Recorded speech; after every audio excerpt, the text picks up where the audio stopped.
They pushed him, mocked him, called him weak. But what they didn't know, his father ran the most feared crew on the south side. Ayton Briggs stepped off the school bus with his hoodie up, headphones covering both ears, and a worn black notebook tucked under his arm. He didn't say much. He didn't need to. Lincoln Middle School in Tulsa wasn't known for being welcoming to quiet kids, and Ayton had learned from a young age that silence was its own kind of shield. He kept his pace steady, walked past the chattering clusters of students in the courtyard, and headed toward the front entrance. First day.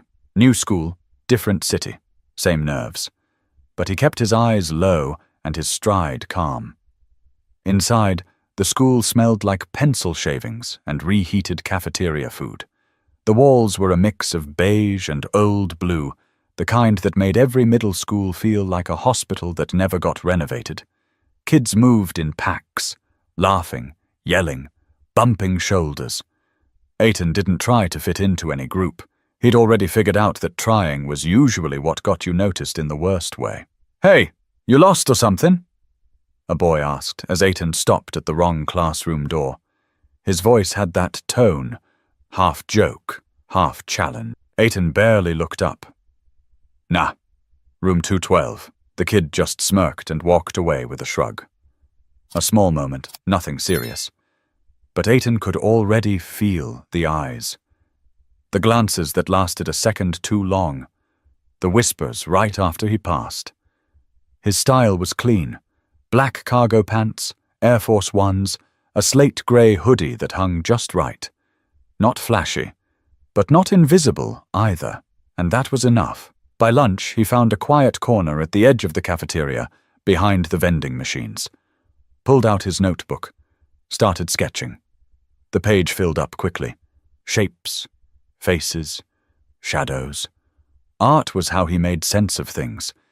It didn't talk back. Didn't ask questions, didn't judge him by how he talked or where he came from. A group of boys sat 2 tables down, watching him now and then. One of them pointed. Another chuckled. Ayton didn't lift his head. "He's got that weirdo look," one whispered. "Bet he don't even talk. I bet he's drawing anime or some creepy stuff." They didn't bother coming over. Not yet. But the vibe was there. Ayton knew how these things started. Not always loud, but steady. A comment here, a bump there. Just enough to let you know you didn't belong. After school, he waited by the bike rack, even though he didn't have a bike. It was just quieter than the front entrance. He leaned against the rail, headphones still on, volume low so he could listen without looking like he was listening. A girl walked by, maybe 7th grade, and smiled awkwardly. "Hi." Ayton gave a small nod. "Hey." It was probably the only normal interaction he'd had all day. That night at home, he sat on the back porch, knees pulled up, notebook open. His mom, Reva, watched him from the kitchen window, wiping her hands on a towel. "You okay out there?" she called. Ayton shrugged. "Yeah." She came out and sat beside him, pulling her sweater tight. "You don't have to pretend, baby. First days are rough." He drew a loose circle, then shaded it in. "It's fine. Just got to get through the week." She didn't push, just sat there, quiet for a while. Then, gently, "You know your dad said to let him know if anything felt off." Ayton's jaw tensed a little. "I don't want him to know. I don't want to be that kid." Reva sighed. "You're not that kid. You're our kid, and your dad. I know what he does." Ayton said quickly. "That's why I want to do this on my own." Reva looked at him for a long moment, then nodded slowly. "All right, but you let me know. Don't let silence be your armor forever, Ayton." He didn't answer, just kept drawing. A set of eyes, sharp, focused, watching. But the thing about silence is, it only works when people let you keep it. By the end of Ayton's first week at Lincoln, things had already shifted. He wasn't just the quiet kid anymore, he was the target. It started with Tyrus Belden. Tall, wiry, always chewing gum like he was trying to show off his jawline. The kind of kid who carried around a football even though he didn't make the team. On Wednesday, during 3rd period, Tyrus walked by Ayton's desk and knocked his pencil case to the floor. "Oh, my bad," he said, smirking as pencils rolled across the tile.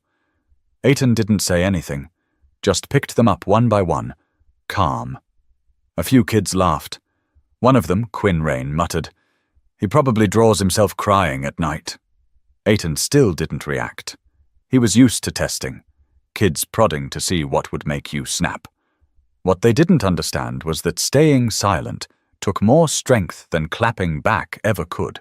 By Friday, things escalated. Ayton was at his locker when a crumpled piece of paper landed at his feet. He unfolded it. A rough sketch of a monkey with his hoodie and headphones, exaggerated lips and all. It was sloppy, mean, and anonymous. But Ayton didn't need a name. The handwriting on the back said enough. Quinn. He looked around. Quinn and Tyrus were halfway down the hall, pretending not to watch, nudging each other like middle school kings of cruelty. Ayton felt his stomach twist, but he just folded the paper again and slid it into his notebook. A record, like the others.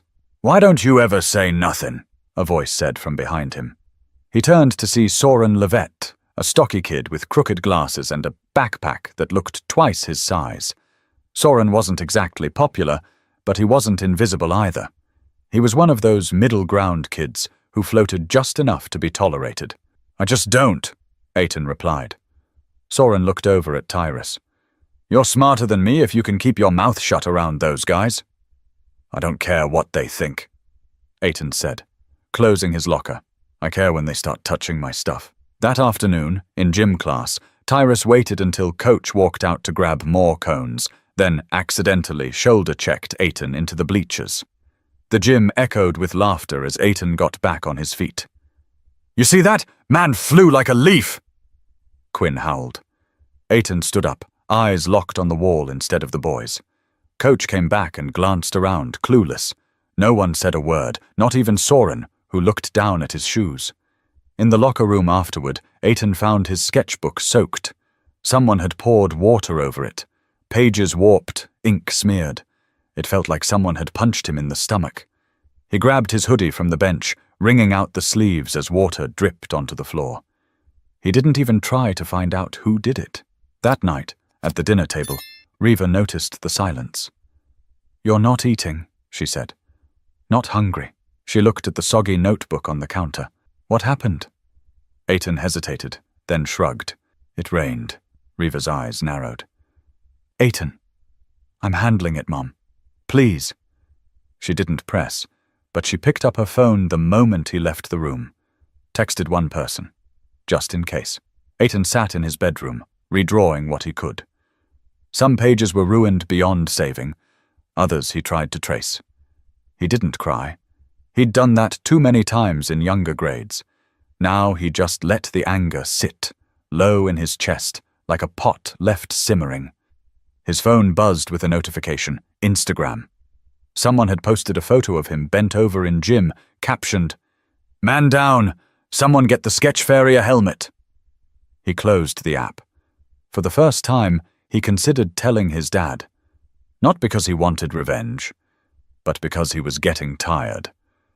But tired isn't always enough to make someone talk. Sometimes it takes humiliation. And that was coming faster than he expected. Monday started the way every Monday does. Slow, quiet, and a little heavier than it should be. Ayton walked through the front doors of Lincoln Middle, with his hoodie pulled tighter than usual. His eyes scanned the halls without moving his head. He wasn't looking for trouble, just making sure it didn't find him first. By now, the bullying wasn't a secret. A few teachers noticed the jokes. One or two kids stopped laughing, but that was about it. Most just watched, like they were waiting to see how far it would go. At lunch, Ayton sat alone again. Same spot behind the vending machines. His notebook, now slightly warped, sat on his lap. He didn't bother sketching. Not today. His head was too loud. Then he heard it. "Yo! Ayton! You forgot your leash, man!" Quinn. Ayton didn't look up, but he could hear the sneakers approaching. Tyrus was with him. And behind them, someone new. A kid named Jace. Quiet in class, but always hanging near trouble when it looked fun. Quinn walked around the vending machines and dropped something on Ayton's tray. A dog collar. Ayton stared at it. Didn't move. You gonna bark? Or just keep drawing in your sad little book? Quinn said. Ayton stayed still. Tyrus leaned over and snatched the tray. You don't need this anyway. He dumped the food onto the ground. Beans, rice, a crushed carton of chocolate milk. The smell hit immediately. Ayton stood up, slow and quiet. Jace held up his phone, already recording. You gonna hit him? Jace asked. Come on, man, hit him, go viral. Ayton stepped forward, not toward Quinn, not toward Tyrus, but toward Jace. Calm, collected. Turn that off, he said, voice low. Jace didn't. He stepped back, grinning. Say hi to TikTok. Then Quinn shoved Ayton from behind. He stumbled forward, catching himself on the corner of the vending machine. Pain shot through his arm, but he didn't yell. He didn't give them that. Jace kept filming. Tyrus laughed. Quinn posed like he just won something. A crowd had started to form. Yo, you good? Someone yelled. A teacher came rushing over, seconds too late. The boys scattered, except for Ayton, who stood there holding his arm. Silent. The teacher, Mr. Langley, knelt beside him. Ayton, are you hurt? Ayton didn't answer. He just looked at the spilled food, then at the collar still lying on the floor. That evening he came home later than usual. Reva was in the kitchen. She turned the moment she heard the door. Ayton. What happened? He didn't speak. Walked past her. Straight to the bathroom. Locked the door. She knocked gently. Sweetheart, talk to me. Still nothing. When he finally came out, she saw the scraped elbow, the red mark on his neck. She didn't ask again. She just took his phone off the table and went to her room. Ayton laid down on his bed, headphones over his ears, but no music playing. The silence pressed in. Half an hour later, Reva stood in the living room, phone in hand. She'd watched the video. Someone had sent it to her anonymously. The whole cafeteria scene. Unedited, raw, humiliating. Her fingers hovered over the contacts list. Then she tapped one name, Knox Briggs. He picked up on the first ring. Hey, she said, trying to keep her voice steady. You busy? There was a pause. What's wrong? She didn't answer right away. Just sent the video. Knox didn't say anything for a full minute. Then, I'll be by tomorrow. The next morning, Ayton left for school like nothing happened. But Reva knew. And now, Knox knew too. Ayton had tried to keep the two parts of his life separate, but the line was gone. And once someone like Knox Briggs gets involved, things don't stay quiet for long.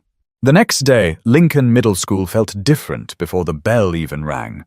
Not louder, not quieter, just still, like something in the air had paused.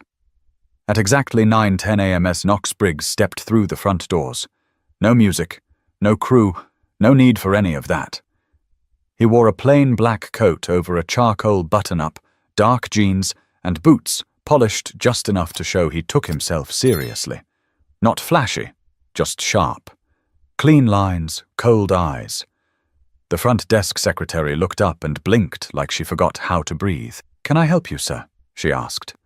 Knox smiled, but only with his mouth. Principal Stein. I have an appointment. He didn't. But 5 minutes later, he was sitting across from Principal Erin Stein, a woman who had spent years running that school with a clipboard and firm tone. Today, she didn't have either.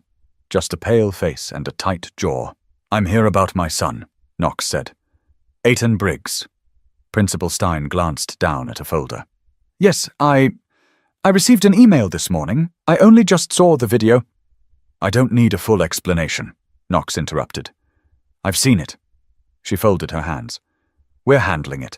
We're meeting with the students involved. Their parents will be called in. I'm not here to ask for anything, Knox said calmly. I'm here to look people in the eye. That's it. There was something in his voice that shut down every reflex she had. He wasn't yelling. He wasn't even angry in the way people expected angry to look. He was just clear. Principal Stein cleared her throat. Ayton hasn't reported any issues before now. Because he didn't want to bring me into it. He thought he could handle it on his own. Knox leaned forward. That changes today. Outside the office, word traveled faster than text messages. Some of the staff knew who Knox was, a name whispered years ago in side conversations, especially by teachers who lived on the south side. Stories, allegiances, power that didn't come from title or paycheck, but from history. Mr. Langley, the gym teacher, whispered to Ms. Dennison, "You know who that is?" She nodded once. "I heard about his brother, back in O." By the time Knox left the principal's office and stepped into the hallway, the buzz had turned into silence. Students turned their heads as he walked past. Some instinctively stepped aside, like they didn't know why they were moving, just that they should. He didn't search for Ayton. That wasn't the point. But at the end of the corridor, he passed Tyrus. The boy was joking with Quinn near the water fountain until his eyes met Knox's. Knox didn't say a word, didn't change expression. Tyrus's grin faded. Knox kept walking. He stopped briefly near the office assistant's desk. "I'll be back at 3:15 to pick my son up." The woman nodded. "Yes, sir." Let him know. At 3:12, Knox was already parked outside in a black Charger with the engine off and arms folded across his chest. Ayton walked out with his headphones on, but spotted the car right away. His heart thudded once in his chest. He opened the passenger door. "You didn't have to come." Knox didn't answer right away. He looked straight ahead. "You know who you are, Ayton." Ayton hesitated. "I guess?" "No. You don't guess. You know." Knox turned his head slowly. "You carry my name. That means something. I don't use it for petty threats. But I also don't let people think it's meaningless." Ayton looked down. "I didn't want you to fix it for me." "I didn't fix anything," Knox said. "I showed up. That's all I needed to do." They drove in silence for a few minutes before Knox spoke again. "Tomorrow, you walk in there the same way you did yesterday. Don't change a thing. Don't act harder. Don't act smaller. Just be you. I'll handle the rest." Ayton nodded, quietly. Almost like a breath of relief had left his chest. But Knox's visit wasn't just for Ayton. It was for everyone watching. And some people were paying closer attention than others. Wednesday morning rolled in like nothing had happened, at least on the surface. The same school bells, the same cafeteria smell, the same cracked ceiling tile above room 209, but the hallways felt different. Kids still laughed. Teachers still barked reminders. But Ayton could feel the difference in the space around him. He walked through the corridor with his headphones on, hoodie half zipped, and notebook tucked under his arm like always. But today, no one tripped him. No one whispered anything clever. Even Tyrus kept his eyes glued to his locker, suddenly fascinated with its combination. Quinn looked up from his phone as Ayton passed by, then looked right back down. Nobody said a word. During third period, Ms. Dennison called on Ayton for the first time all week. "Ayton, any thoughts on the symbolism in the last paragraph?" He didn't expect it, but he didn't flinch. He looked up, clear voice steady. The writer's trying to show that pretending not to feel something is still feeling it. He's not numb. He's hiding. Ms. Dennison nodded. "Well said." A few students turned in their seats, not mocking, just noticing. At lunch, Ayton sat in his usual corner, but this time, someone approached. Soren. He stood there for a second, tray in hand, then said, "Is this seat taken?" Ayton looked up. "It's a bench." Soren chuckled nervously and sat. "Fair." They ate in silence for a while before Soren spoke again. "People been acting different." Ayton shrugged. "Noticed. I saw your dad yesterday." Ayton didn't say anything. Soren leaned in a little. "My cousin knows him. Said back in the day, nobody crossed him unless they had a death wish." Ayton gave him a side glance. "That was back in the day. Still.